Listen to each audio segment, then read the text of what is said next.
In December 2018, Jason Neal was found with a gunshot to the head in the bathroom of his home in the Ingleside community.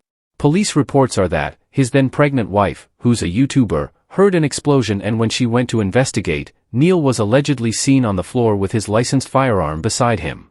He was pronounced dead at hospital. The initial police investigation classified Neal's death as a suicide. However, his family, led by his father Bonnie Neal, challenged this classification. A coroner's inquest, which began on November 2, 2023, sought to determine the true cause of death. The court did not determine who shot Jason Neal. The jury delivered an open verdict, meaning there wasn't enough evidence to classify his death as either a suicide or a homicide. He was found with a gunshot to the head and his licensed firearm nearby. No gunshot residue was found on his hands or his widow's hands, which suggests he may not have fired the weapon himself. The verdict means that, legally, there is no conclusive answer to whether he was killed or took his own life. So, who shot him remains unknown. If we following the logic, either Obia strong or Duppy real active. Think about it, he was alone with his pregnant wife, she said she heard the gunshot, rushed in, and found him there.